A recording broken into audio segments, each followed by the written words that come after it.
আসসালামু আলাইকুম দর্শক, welcome back to my channel. আজ খুবই সহজ একটি রেসিপি শেয়ার করব। ঘরে থাকা গাজর আলু দিয়ে মজার একটি নাস্তা রেসিপি শেয়ার করছি। হাতে যখন একদমই সময় থাকবে না, তখন কিন্তু কম সময়ে ঝটপট আপনারা এই নাস্তাটি বানিয়ে ফেলতে পারবেন। আশা করছি আমার এই নাস্তার রেসিপিটি আপনাদের ভালো লাগবে। যদি ভালো লাগে তবে আমার চ্যানেলটি সাবস্ক্রাইব করার অনুরোধ রইল। এখানে আমি 2টি গাজর আর ছোট বড় সাইজের 3টি আলু খোসা ছাড়িয়ে ধুয়ে নিয়েছি। এখন একটি গ্রেটার দিয়ে গ্রেট করে নিব। গ্রেটারের একদম ছোট ঘরটি দিয়ে আমি গ্রেট করব। যদি আপনাদের হাতের কাছে গ্রেটার না থাকে সেক্ষেত্রে খুবই মিহিভাবে কুচি করে নিলে হবে। এখন আমি গাজর আর আলুগুলোকে গ্রেট করে নিয়েছি। আর এগুলোর ভিতরে কিন্তু প্রচুর পানি থাকবে। আমি ঠিক হাত দিয়ে চেপে এইভাবে ভিতরের পানিটাকে ফেলে দিব। গাজর আর আলুগুলোকে গ্রেট করে নেওয়ার পর ভালোভাবে ধুয়ে পানি চেপে ঝরিয়ে নিয়েছি। দেখুন একদমই মিহিকুচি হয়েছে, আর এর মধ্যে কিন্তু কোনো পরিমাণ পানি অবশিষ্ট নেই। আর দেখুন কতটা ঝরঝরে হয়েছে। এখন এর মধ্যে দিয়ে দিচ্ছি 2টি ডিম। এখন দিয়ে দিচ্ছি প্রায় হাফ কাপ পেঁয়াজ কুচি। পেঁয়াজটা আমি মিহিভাবে কুচি করে নিয়েছি। আর দিয়েছি আমার পছন্দ মতো কাঁচামরিচ কুচি। এখন দিয়ে দিলাম হাফ চামচ আদা রসুন বাটা। আর এখানে আমি নিয়েছি জিরা, ধনিয়া, গরম মশলা ও চাট মশলা। এগুলি প্রত্যেকটাই হাফ চামচ করে দেওয়া। এখন লবণ দিচ্ছি স্বাদ মতো। চিলি ফ্লেক্স দিয়ে দিলাম 1 চামচ পরিমাণ। আর এখন ময়দা দিচ্ছি 1/3 কাপ পরিমাণ।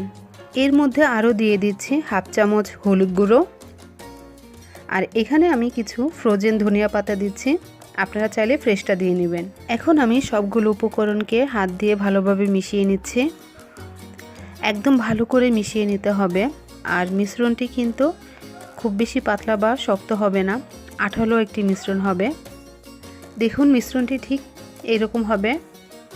চুলায় একটি প্যান বসিয়ে গরম করে নিয়েছিলাম। আর এখন দিয়ে দিচ্ছি 1/4 কাপ রান্নার তেল। তেলটা যখন গরম হয়ে এসেছে তখন আমি আলু, গাজর আর ডিমের মিশ্রণটি দিয়ে দিলাম। মিশ্রণটা দেওয়ার পর চারপাশে ভালো করে ছড়িয়ে নিতে হবে। আমি একটি চামচ দিয়ে খুব সুন্দরভাবে চারপাশে ছড়িয়ে দিচ্ছি আর সমান করে নিচ্ছি। এটা কিন্তু খুব বেশি একটা মোটাভাবে রাখা যাবে না, তাহলে কিন্তু ভিতর থেকে কাঁচা থেকে যাবে। মিশ্রণটাকে আমি প্রায় হাফ ইঞ্চি পুর করে দিয়েছি। আর এখন আমি ঢেকে দিলাম যাতে খুব ভালোভাবে রান্না হয়। 5 মিনিট পর এটাকে উল্টে দিচ্ছি। আর এই কাজটি কিন্তু খুব সাবধানে করতে হবে। আর এটা উল্টানোর সময় কিন্তু আমি নিজেও খুব ভয় পেয়েছিলাম, যদি ভেঙে যায় তাহলে পুরো কষ্টটাই নষ্ট হয়ে যাবে। আপনারা যদি এভাবে চামচের সাহায্যে উল্টাতে না পারেন তবে একটি প্লেটের সাহায্যে উল্টে দিলে খুব সুন্দরভাবে কাজটি করা যাবে। আমি আবারও ঢেকে দিলাম যাতে নাস্তাটি পরিপূর্ণভাবে সিদ্ধ হয়ে যায়। এরপর কিছুক্ষণ পর পর আরও 2-3 বার উল্টে পাল্টে দিতে হবে, তাহলে নাস্তাটি 2 পাশে সমানভাবে ভাজা হবে।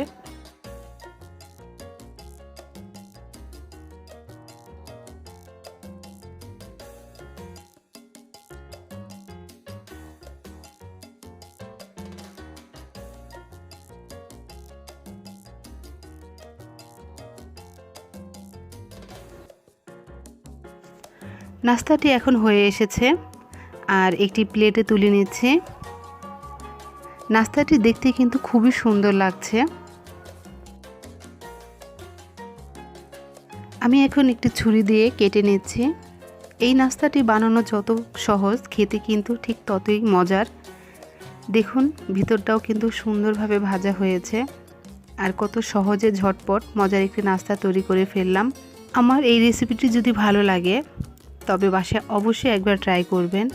আর আমার রেসিপিগুলো সবার সাথে শেয়ার করবেন। তো আজ বিদায় নিচ্ছি। সবাই ভালো থাকবেন, সুস্থ থাকবেন। আল্লাহ হাফেজ।